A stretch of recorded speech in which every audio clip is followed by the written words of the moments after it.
ራራ ሚዲያ አብ ምክታል ለሆም ዝኸበርኩም እና ዝኸበርክን ተመልከትና ነዚ ሰዓት ዝበጽሑና ዋናውን ሰበር ዜናታትን ሒዝናልኩም ቀሪምና ለና አንመሰናይ ምክታልኩም በخبر በመዕዳም እና በዝርዝራቶም ክነብል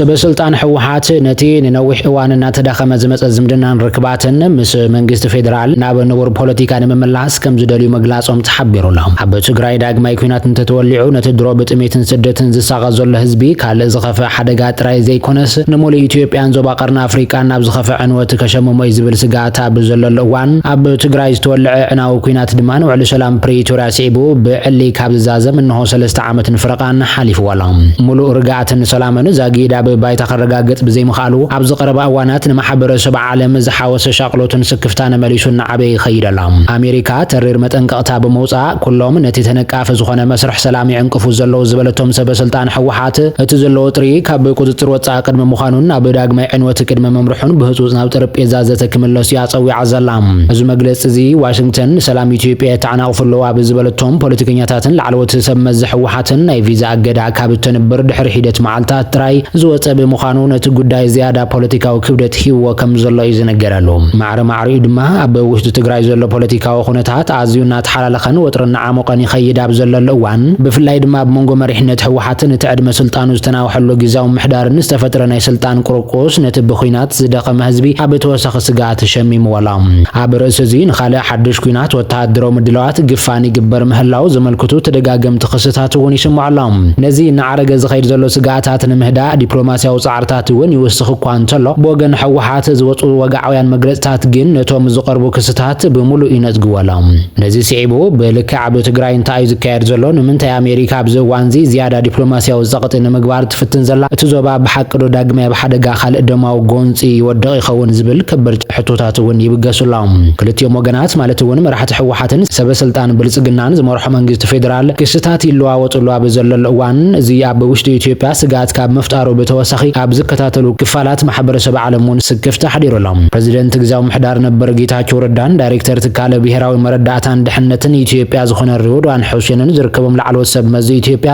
ህወሓት ኣብ ሓፂር እዋን ካልእ ኩናት ንምክያድ ተዳልዩሎ እናበሉ ይኸሱ ስምዖም ህወሓት ግን ነቶም ክስታት ብትሪ ብምንጻግ የግዳስ መንግስቲ ፌደራል ወተሃደራዊ ኩናት ይዳሎን ትግራይ ብፖለቲካዊ መዳይ ንምድኻም ይፍትንን ከም ዘሎ መራሕቲ ህወሓት ይኸሱሎም እዞም ካብ ክልቲኡ ወገን ዝስምዑ ዘሎም ክሳሳት ኣብ ባይታ እንታይ ፍጸም ከም ዘሎ ብልክዕ ንምፍላጥ ኣጸጋሚ ይገብርዎሎም እቲ ንጹር ዝኾነ ሓደ ሓቂ ግን ኣብ መንጎ ክልቲኦም ወገናት ዘሎ ምትምማን ተኣፋፍ ኮይኑ ይቕጽል ምህላው እዩ ብዘተ መፍታሕ እንተዘይተኻኢሉ ተዘይምርዳእ ፖለቲካዊ ጉጉይ ቅማረታት ወይ ድማ ብተናጸል ዝወሰዱ ስጉምታት ጸጥታ ናብ ዝሰፍሐ ጎንፂ ክዓርግ ይኽእል ዝብል ስክፍታ ካብ ዲፕሎማስኛታት ይስምዓሎም ኣሜሪካ በአዲስ አበባ ብዝርከብ ኤምባሲ ኣቢላ ብዘውፅኣቶ መግለጺ ኩሎም ንመስርሕ ሰላም ዝዕንቅፉ ዘለው ተዋሳእቲ ኣካላት ብሕብረት ኣፍሪቃ ብዝምራሕ ጻዕርታት ዘተ ብቕልጡፍ ክትሓበሩ ኣተሓሳሲባ እያ ብተወሳኺ መራሕቲ ፖለቲካን ሲቪካዊ ማሕበራትን ኣብ ፖለቲካ ዝተኸሳተፉ ከምውን ኣብ ሕዳር 2015 ኣብ መንጎ ፌደራላዊ መንግስቲ ኢትዮጵያን ህወሓትን ንኽልተ ዓመት ዝጸንሐ ኩናት ዘብቅዕ ስምምዕነት ሰላም ፕሪቶሪያ ሙሉእ ብሙሉእ ከተግብር ይጸውዖም በዚ ድማ እቲ ኤምባሲ ኣየነት ውልቀ ሰባት ወይ ድማ ጉጅለታት ንመስርሕ ሰላም ይዕንቅፈሎ ኢሉ ከም ዝኣምን ግን ኣይነጸረን ይኹን እምበር እቲ መግለፂ ዝተዋሃበሉ ግዜ ናብ ሓደ ወገን ዘመልክት እዩ ምባል ይከኣል ቅድሚ ሰሙን ኣቢሉ እውን ክፍሊ ጉዳያት ወፃኢ ኣሜሪካ ነቶም ኣኽረርቲ ኢሉ ዝገለጾም ኣካላት ህወሓትን ናይ ቀረባ ቤተሰቦምን ዕላማ ዝገበረ እገዳታት ቪዛ ወጋዓው ምግባሩን ዝዝከርዮም ኣብ መንጎ መራሕቲ ህወሓትን መንግስቲ ኢትዮጵያን ንዓበይ ዝኸይድ ዘሎ ጥሪ ዳግማይ ጎንፂ ኸይልዓል ስጋት ይፈጥር ከም ዘሎ ኣሜሪካ ትገልጽ ዘላ እዚ እገዳ ቪዛ ስምምዕነት ፕሪቶሪያ ካብ ዝፈረምነ ድሓር ብወገን ኣሜሪካ ካብ ዝመጹ ዓበይቲ ዲፕሎማሲያዊ ምልክታት ሓደ ኮይኑ ልኡኽ ሕብረት ኤውሮጳ ኣብ ኢትዮጵያ ብወገኑ እቲ እናወሰኸ ዝመጽ ዘሎ ጥሪ ከም ዘሻቐሎ ዘመልክት ሓጢር መግለፂ እውን እዩ ኣውፂኡ ነይሮም ኣብ ዝቐረባ እዋን ብህወሓት ዝተወሰደ ስጉምታት ምቋም ጎድናዊ ቤት ምኽሪ ከምውን ኣብ ትግራይ ዝግበር ወተሃደራዊ ምልመላ ክፍተታት ከም ዝፈጠረሉ ሕብረት ኣመልኪቶም እዚ ድማ ነቲ ኣብ 2015 ዝተኸተመ ውዕሊ ቋም ምቁራጽ ተጻቦታት ዝጥሕስ ከም ዝኾነ ይጠቅስ ብኩሎም ወገናት ትጭቡጣት ትግባብራት ስምምዕ ዘተኮረ ዝርርብ ዳግማይ ምጅማር ኣገዳሲ ምዃኑ ብምሕባር እቲ ብላዕለዋይ ወኪል ሕብረት ኣፍሪቃ ኦሉሴጉን ኦባሳንጆ ዝምራሕ ናይ ሽምግልና ጻዕርታት ሙሉእ ብምሉእ ዝድግፎ ድማ ኢሎም ህወሓት ንሕብረት ኤውሮጳ መልሲ ኣብ ዝሃበሉ መግለጺ ምቋም ጎድናዊ ክልላዊ ቤት ምኽሪ ብዝብል ንዝተጠቕሰ ሓሳብ መሰረት ዘይብሉ እንተሃሉን ኣብ ዘይቅኑዕ ሓበሬታ ዝተመርኮሰ ክብል ተቃዊሞም ኣብቲ ክልል ንህዝቢ ዝውክል ቤት ምኽሪ ከም ዘይጸንሐን ብምጥቃስ ቅድሚ ኩናት ግን ብህዝቢ ዝተመርጸ ባይቶ ከም ዝነበረን ኣብ ቀረባ እዋን ናብ ስርሑ ከም ዝተመለሰ ነብርሂኦም ጊዜያዊ ምምሕዳር ትግራይ ንኣገደስቲ ጠለባት ህዝቢ ትግራይ መልሲ ኣብ ምሃብ ከም ዝፈሸለን በተደጋጋሚ ክንገልጽ ጸኒሕና ኢና ዝብል ሕወሓት ኣብ ዘይተፈጻምነት ውዕል ፕሪቶርያ ድማ ንመንግስቲ ፌደራላዊ ተሓታት ገይሩ ዘላ ኣብ ትግራይ ያለውን ዝተባህለ ወታደሮ ምልመላ ብዝምልከት ድማ ዘይንጽሩን ብሓቅታት ዘይተደገፈን ክብል ንመግለጽ ሕብረት ኤውሮጳ ዝተቃወመ ሕወሓት ዳግማይ ዘንጸላልዎ ስጋታት ኩናትን ኣብ ዙርያ ትግራይ ሓይልታት ፌደራል ምጽጋዕን መሰረት ብምግባር ንህዝቢ ትግራይ ካብ ተወሳኺ ግፍዕታትን ዕንወትን ምሕላው መሰረታዊ ሓላፍነት ሰብ መዝት ክልል ምዃኑ ፍልይጦላ ህዝቢ ትግራይ ንባዕሎም ከም ዘጋጥሙ ሓደጋታት ናይ ምክልኻል መሰል ኣለዎም ብምባል ፖለቲካዊ ለዝብን ድልዋት ከም ዝኾኑን መንግስቲ ፌደራል በቁልጡፍ ናብ ዘተክመጽ ጸቕጢ ክግበረሉን እዮም ሕወሓት ዝጠልቡ ዘላ ዋሽንግተን ንምንታይ ኣብዚ እዋን እዚ ኩነታት ትግራይን ዳግማይ ጎንፅን ትዛረበላ ዝብል ንምርዳእ ኣብ ዝሓለፈ ዋርሕ ኣብ ውሽጢ ትግራይ እንታይ ከም ዘጋጥም በመጠኑ ምድህሳስ ኣገዳሲ ከም ዝኾነ እውን እዮም ተዓዘብቲ ዝገልጹ ዘሎም ድሕሪ ስምምዕነት ሰላምን ኣብ ፖለቲካዊ ምርጋእ ኣብ ክንዲ ምስጓም ኣብ ውሽጢ ሕወሓት ዝተፈጥረ ነቃዕን ምፍልላይ እናሰፍሐ መጽኡ ኣብ መንጎ ዝተፈላለዩ ላዕለዎት መራሕትን እሙናት ትውድብን ናይ ስልጣን ቃልሲ ክበቕልዑ እውን ተራእዮም እቲ ምስሕሓብ ከዓ ኣብ መወዳእታት ብመሰረት ስምምዕነት ፕሪቶርያ ዝተመስረተ ጊዜያዊ ክልላዊ ምምሕዳር ትግራይ ክፈርስ ምኽንያት ኮይኑላ ኣብ ሽዑ ጀሚሩ እቲ ፖለቲካዊ ዘይምርዳእ ናብ ስጋት ጸጥታ ምሕደራን ምቁጽጻርን ክልላዊ ትካላትን ሰፊሑ ኣብ ርእሲኡ ኣብ ቀረባ እዋን ግዴታ ወታደሮ ኣገልግሎት ዘተኣታተወ ኣካታዕ ኣዋጅ ኣብ ትኽልል እውን ጸዲቑላ እቲ ውሳነ ድማ ነበርትን ተዓዘብትን ከቢድ ስክፍታት ስዒብሎ ድሮ ብሓያሎ መዳያት ምልመላ ከም ዝተጀመረን ጸብጻባት ይመልክቱሎም ፖለቲካዊ ወጥሪ ከይተፈትሐን ከሎ ወታደሮ ምልዓል ይካየድ ስለ ዘሎ እቲ ክረአ ዝጸንሐ ኩነታት ስጋት እውን ፈጢሩሎም ስምምዕነት ሰላም ፕሪቶርያ ድሕሪ ናይ 2 ዓመት ደማውን ዕናውን ጎንፂ ኣብ ሕዳር 2015 እዩ ኣብ ደቡብ ኣፍሪቃ ተፈሪሞም እቲ ኣብ መንጎ ሓይልታት ትግራይን መንግስቲ ፌደራልን ዝተበጽሐ ስምምዕ ሰላም ተጻቦታት በቁልጡፍ ደው ክብል ይጽውዕ ሓይልታት ሕወሓት ኣጽዋር ክፈትሑ ሰብኣዊ ትብጽሕነት ምሕያል ኣብ ባንክን ቴሌኮሙኒኬሽንን ዝኣመሰሉ መሰረታዊ ኣገልግሎታት ምምላስ ከምኡውን ንቡር ፖለቲካዊ ሃዋህው ምምላስ ዝሓትቱ ነይሮም እቲ ስምምዕ እቲ ኩናት ካብ ዝውዳእ ትሒዙ ንትግራይ ዘመሓደር ጊዜያዊ ምምሕዳር እውን ፈጢሩ ዓበይቲ ውግእ ደው እኳ እንተበልዋ ተግባብርኡ ግን ዘይምዕሩይ ኮይኑ ጸኒሕሎ ብዙሓት ኣገደስቲ ጉዳያት ግን ኣይተፈትሑን ዘሎም እዚኦም ድማ ኩነታት ዘካትዕ ግዛኣታት ሙሉእ ብምሉእ ዝግበራ ምፍታሕ ኣጽዋር ምምላስ ተመዛበልትን ኣብ ግዜ ኩናትን ዝተፈጸመ ግሰት ተሓታትነት ብጎንፂ ዝዓነወ ቁጠባ ዳግመ ምህናጽ ይርከቦም ኣብ ትግራይ ብሚልዮናት ዝቑጸሩ ሰባት ሕጂ እውን ሓገዝ ምግብን ካልኦት ሰብኣዊ ድግፋትን ከም ዘድልዮም ትካላት ተሓለቕቲ ሰብኣዊ ምስላት ይምጎቶም ዋላ እኳ እቲ ወጥርና ዓብዩ እንትመጸ ዲፕሎማስያዊ ጻዕርታት ግን ደው ይበለን ኣብ እዋን ዝተሰላም ቀንዲ መንጎኛ ሕብረት ኣፍሪቃ ዝነበረ ናይጀርያዊ ፕሬዚደንት ነበር ኦሉሴጉን ኦባሳንጆ ኣብ መጀመርታ ናይ ዝወርሒ ናብ መቐለ ብምኻድ ምስ መራሕቲ ሕወሓት ተራኺቡ ነይሮም ንሱ ኣብ ዝሃቦ መግለጺ እቲ ዘተ ውጽኢታዊ ምንባሩ ጥራዩ ሰበስልጣን ሕወሓት ብወገኖም እቲ ንነዊሕ እዋን እናተዳኸመ ዝመጸ ዝምድናን ርክባትን ምስ መንግስቲ ፌደራል ናብ ንቡር ፖለቲካ ንምምላስ ዘተኮረ ምዃኑ እዮም ዝገልጾም እዚ ከምዚ ኢሉ እንከሎ ኤምባሲ ኣሜሪካን ኣብ ኢትዮጵያን ፖለቲካውን ሰብኣውን ምዕባለታት ብቐረባ ይከታተሎ ከም ዘሎ እዩ ዝሕብር ብተወሳኺ ኣሜሪካ ኣብ ትግራይ ንዝርከቡ ዜጋታት ሰብኣዊ ሓገዛት ክትገብር ምዃና ደጊማ ብምርጋጽ ንቐጻሊ ሕውየት ነባር ምርጋእ ኣገዳሲ ምዃኑ እውን ኣስሚራቱልያ ሰበስልጣን ኣሜሪካ ኣብ ቀጻሊ ናብ ትግራይ ብምኻድ ምስ መራሕቲ ዞባን ሰብኣዊ ትካላትን ክራኸቡ መደብ ከም ዘሎም እውን እቲ ኤምባሲ ኣፍሊጡ ነይሮም ኣሜሪካን ሕብረት ኣውሮጳን ድማ ብጉዳይ ትግራይ ተደጋጋሚ ጠንቀቕታት ዘውጻሉ ዘለዋ ቀንዲ ምኽንያት እቲ ንሰሜን ኢትዮጵያ ዘህደአ ስምምዕ ሰላም ፕሪቶርያ ኣብ ከቢድ ሓደጋ ወዲቑ ስለ ዘሎ እዩ ኣብ ትግራይ ድማ ዳግማይ ዝውላዕ ጎንፂ ዝህልዎ ሳዕብን ስግር ሰሜን ኢትዮጵያ ርሒቑ ከም ዝኸይድ ናብ ሕቶ ዝኣቶ ይኮነን እዚ ድማ ንማሕበረሰብ ዓለም ስክፍታ ዝፈጠረ እዩ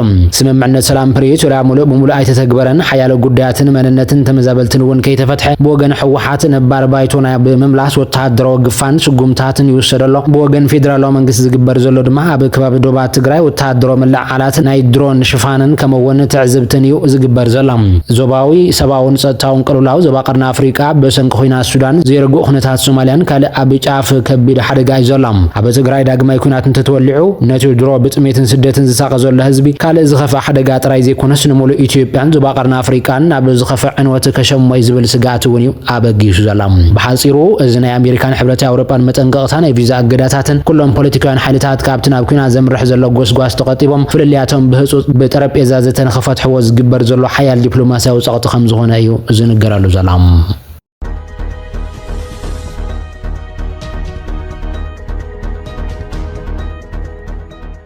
መንእሰይ ትግራይ ዓዶ ሓዲጉ ክስደድን ክፈልስን ዝግበር ዘሎ ሽርሕ ምቁፅጻር ይግባእ ክብሉ ኮሚሽነር ጀነራል ኮሚሽን ፖሊስ ትግራይ ይሕደጎሱ እዮም ገሊጾም ኣለዉ። ኣካላት ጸጥታ ከተማ መቐለን ዞባ ደቡብ ምብራቕን ብዛዕባ ውሕስ ጸጥታ ጠመተ ገይሮም ኣብ ዘዳለዎ ሓበራዊ መድረኽ ዘት ኣብ ዘሳለጠሉ እዋን ኣብቲ መድረኽ ዝተረኸቡ ኮሚሽነር ጀነራል ኮሚሽን ፖሊስ ይሕደጎሱ እዮም መንእሰይ ትግራይ ኣብ ዓዱ ሰሪሑ ዓርሱን ዓዱ ንምቕያር እናኸኣለ ኣብ ዓዱ ክስደድን ክፈልስን ዝግበር ዘሎ ሽርሒ ኢሎም ኣሎም። ኣብ ውሽጥን ወፃእን ዘለዉ ጸላእቲ ህዝቢ ትግራይ ንምሽባር ዓሊሞም ኩናት ክለዓል ዝብል ናይ ሓሶት ወረና ነዝሑ መንእሰይ ትግራይ ካብ ዓዲ ክወፅን ዘይሕጋዊ ስደት ክቃልዓን ጠንቂ ይኾኑለው ድማ ኢሎም። ሰላም ትግራይ ንምህዋህ ኮነ ኢሎም ዝሰርሑ ኣካላት ከም ዘለዉ ዝገልጹ እቶም ኮሚሽነር ነዚኦም ድማ ጥቡቕ ምክትታል ጌርካ ምቁፅጻር ከም ዝከኣል እዮም ዝገልጹ ዘሎም። ህዝቢ ኣካል ምውሓዝ ሰላም ኮይኑ ኣብ ልዕሊ መሰረተ ልምዓትን ክብለላ ደቂ ሰባትን ዝፍጸሙ ግብናት ኣብ ምቁፅጻር እውን እጃሞም ክዋጻእ ይግባእ ኢሎም ኣሎም። ህዝብን መሰረተ ልምዓትን ካብ ግብንን ስጋት ግብንን ነፃ ክኾኑ ክንሰርሕ ይግባእ እውን ዝበሉ ኮይኖም እዚ መግለፂ እቶም ኮሚሽነር ጀነራል ዝወሃብ ዘሎ ድማ ኮሚሽን ፖሊስ ትግራይ ኣብ ዝሓለፉ መዓልታት ካብ መቐለን ካልኦት ዞባታትን ተበጊሶም ናብ ኣዲስ ኣበባን ካልኦት ክልላትን ብለይቲ ዝግበሩ ናይ ህዝቢ መጓዓዝያ ወይ ድማ ኣውቶቡሳት ጉዕዞ ሙሉእ ብሙሉእ ከም ዝተኣገደ ኣብ ዝተገልጸሉ ዘሎ እዋን እዩ። እዚ ስጉምቲ ዝተወስደ እተን ብለይቲ ዝንቀሳቐሳ ኣውቶቡሳት ክጓዓዛን ከለዋ ኣብ ልዕሊ ህዝቢ ናይ ሓደጋ ትራፊክን ጸጥታን ስጋት ይፈጥራ ከም ዘለዋን ብምጥቃስ እዮም። ብተወሳኺ እቲ ብለይቲ ዝጓዓዛ ኣውቶቡሳት ዘይሕጋዊ ምስጋር ደቂ ሰባት መሰጋገር ይኾና ከም ዘለዋን ካብ ህዝቢ ጥርዓናት ከም ዝበጽሖዩ ፖሊስ ትግራይ ሓቢሩ ነይሮም። መንግስቲ ትግራይ ህላውን ድሕነትን ህዝቢ ትግራይ ንምውሓስ ኢሉ ኣብ ዝወርሒ እዚ ኣብ ዝወፅኦ ኣዋጅ ህፁፅ እዋን ዝኾነ ትግራዋይ ካብ ዝቐረበሉ ጻውዒት ክተት ወይ ድማ ካብ ምስላፍ ንምምላጥ ብምሕሳብ ዝተፈላለዩ ሜላታት ምትላል እንተተጠቒሙ መቕጻዕቲ ክወሃቦ ምዃኑ ምፍላጡ ዝዝከር እዮም።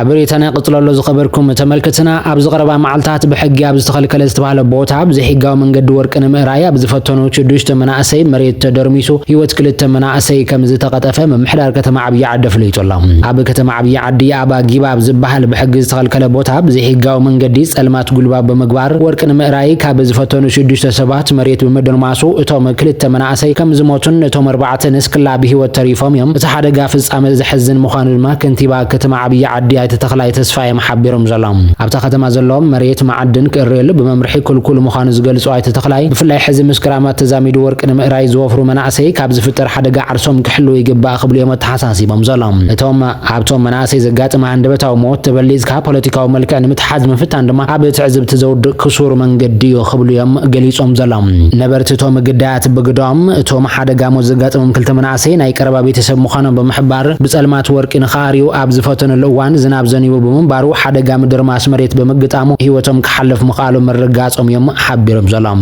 እቶም ስድራ ወሲኾም ከም ዝገለጽዎ ኣስከሬን እቶም ግዳያት ኣብ ቅድሚ ህዚ ከም ዝተፈሓረና ተፈለጠ ንፖለቲካዊ ከስቢ ክበሃል ዘይኮነ ትርጉም ክወሃቦ ምፍታኑ ከም ዘጓዮም እዮም ዝሕብሩ። ቅድሚ ሓደ ሰሙን ብማዕኸን ዜና ቢቢሲ ዝተቃልዐ ሓበሬታ ከም ዘመልክቶ ግዳያት ካብ ወረዳታት ጣንቋ መላሽ ቀይሕ ተኽልን ዓብዪ ዓድን ዝወፁ ካብ ኣባ ገባ ዝተገፈፉ ልዕሊ 500 መናእሰይ ናብ ቤት መዘጋጃ ከተማ ዓብዪ ዓዲ ነቶም ካልኦት ካብ ቆላ ተንቤን ዝመፁ 200 ሰባት ድማ ኣብ ጥቓ መዕደል ነዳዲ ከተማ ዓብዪ ዓዲ ናብ ዝርከብ ዘይተወድአ ህንፃ በቶም ዕጡቋት ተወሲዶም ከም ዝነበሩ ምግላጾም ዝዝከር እዮም። ድሕሪኡ ንጸጥታን ፖሊስን እታ ከተማ ከምኡውን መምሕዳር ከተማ ዓብዪ ዓድን ወረዳ ኣረኪቦሞም ኣብ ኣዳራሽ ቤት መዘጋጃ ዓብዪ ዓዲ ከንቲባ እታ ከተማን ምኽትሉን ሓለፍቲ ጸጥታን ተረኺቦም ነቶም ግዳያት ክትጋደሉ ኢኹም ከም ዝበልዎም ተዛሪቦም እዮም። ናብ ምግዳል ኢኹም ክትከዱ ኢሎምና ክዳንና እኳ ከይተኸደና ብደውና ኢና ዘለና ንብረትና ሞባይልናን ከይሓዝና ብዝወዓልናዮ ኢኹም ገፊፍኩምና ክዳንና ክንክደን ኢልናዮም ባዕልኹም ትፈልጡ ኣይትኸዱን ኢሎም ወሲዶምና ክብሉ እዮም ተዛሪቦም። ብኣውቶቡስን ኦራልን ኣይሱዝን መኻይን ኣምፂኦም እናፀዓኑ ከም ዝወሰድዎም ድማ ተማዕኸን ዜና ነቶም ግዳያት ተዘራሪቡ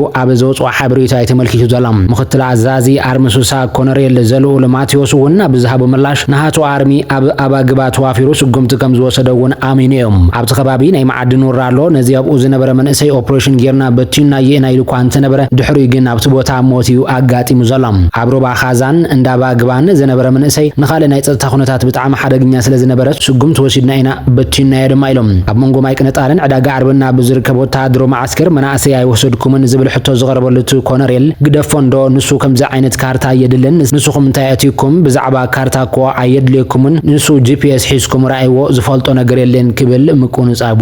ዝዝከር እዮም።